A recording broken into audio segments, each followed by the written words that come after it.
Senator منتخب ہونے والے رانا ثناءاللہ کا شمار پاکستان کے ان سیاستدانوں میں ہوتا ہے جنہوں نے ملک کی سیاست کے اتار چڑھاؤ کو بہت قریب سے دیکھا ہے۔ انہوں نے مختلف سیاسی ادوار میں اپنی پوزیشن برقرار رکھی۔ عمران خان کے دور میں بھی وہ انتقامی کارروائی کا نشانہ بنے۔ اس کے باوجود رانا ثناءاللہ حکومتی حلقوں میں ایسے رہنما کے طور پر جانے جاتے ہیں جو پی ٹی آئی کے ساتھ مذاکرات پر زور دیتے رہتے ہیں۔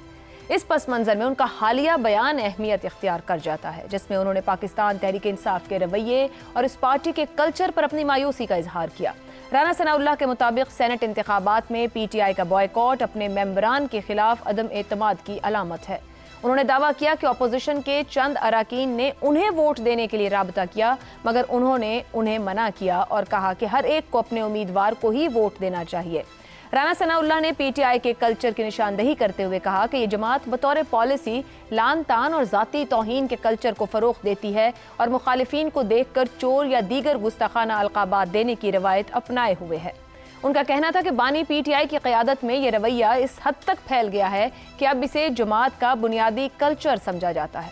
رانا ثناءاللہ نے کہا کہ پی ٹی آئی کے پاس راہ فرار کے علاوہ اور کوئی راستہ نہیں ہے۔ پی ٹی آئی کے رویے غیر جمہوری اور غیر سیاسی ہیں۔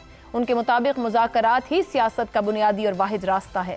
انہوں نے بتایا کہ وزیر اعظم خود اپوزیشن کے پاس گئے تاکہ بات چیت ممکن ہو، اور حقیقت میں این آر او یا اداراتی اجازت کے بجائے بات چیت ہی ملک میں سیاسی استحکام کا ذریعہ ہے۔ رانا ثناءاللہ نے علیمہ خان کے واقعے کی مذمت بھی کی۔ کیا رانا ثناءاللہ کی یہ مایوسی صرف ایک سیاسی بیان نہیں بلکہ طویل عرصے تک مذاکرات کی کوششوں اور حزب اختلاف کی پالیسیز کے متضاد تجربات کا نتیجہ ہے؟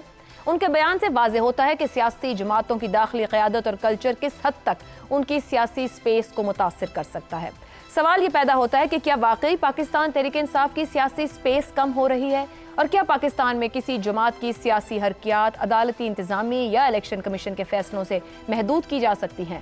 یہ ایک بحث موضوع طلب ہے، مگر ایک بات طے ہے کہ جماعتوں کو کمزور کرنے میں ان کی اپنی لیڈرشپ کے کردار کی اہمیت واضح طور پر ہے۔ پینل کی رائے اس بیان اور سیاسی صورتحال پر آپ کے سامنے رکھیں گے۔ ہمارے ساتھ ہیں حسن نثار، شہزاد چودھری، زیغم خان اور افتخار احمد صاحب۔ پروگرام کا سوال آپ سبھی کے لیے۔ عمران خان صرف فتنہ و فساد اور انتشار چاہتے ہیں؟ مفاہمت اور مذاکرات کی بات کرنے والے Rana Sanaullah P T I کے رویے سے مایوس کیوں ہونے لگے؟ زیغم صاحب، یہ جو گفتگو آج انہوں نے کی رانا ثناءاللہ صاحب نے، آپ کے خیال میں کیا وہ سمجھ رہے ہیں کہ پاکستان تحریک انصاف کی سیاسی سپیس، سیاسی کریئر کم ہو رہا ہے، ختم ہو رہا ہے، محدود ہو رہا ہے؟ یہ مایوسی ایک دم سے کیوں؟ کیونکہ گزشتہ کافی عرصے سے ہم دیکھ رہے تھے وہ مذاکرات، مفاہمت، ٹیبل ٹاک اور یہی راستہ ہے۔ آج وہ اس طرح کی بات کیوں کر کے اس کے اندر کے کلچر کے اوپر گفتگو کر رہے ہیں؟ دیکھیے، میری رائے ہے کہ رانا صاحب بہت عرصہ پہلے مایوس ہو چکے ہیں۔ مارچ 2023 میں انہوں نے وہ معروف مشہور بیان دیا تھا جس میں انہوں نے کہا تھا کہ عمران خان معاملات کو وہاں لے آئے ہیں جہاں اب ہم دونوں میں سے ایک رہے گا۔ یہ مارچ 2023 کی بات ہے، جب پی ڈی ایم کی حکومت تھی اور وہ وزیر داخلہ تھے۔ یہ بیک گراؤنڈ ہے۔ بیک گراؤنڈ یہ ہے کہ 2014 سے عمران خان چور سپاہی کا کھیل کھیل رہے ہیں، جس میں وہ کہتے ہیں کہ میں خود سپاہی ہوں اور باقی تمام سیاسی جماعتیں چور ہیں۔ اب 2016 سے 2018 کا پیریڈ، اس وقت وہ اپوزیشن کے رہنما تھے اور تحریک چلا رہے تھے، اس وقت وہ تھانے دار کے ساتھ مل کر چور سپاہی کھیل رہے تھے۔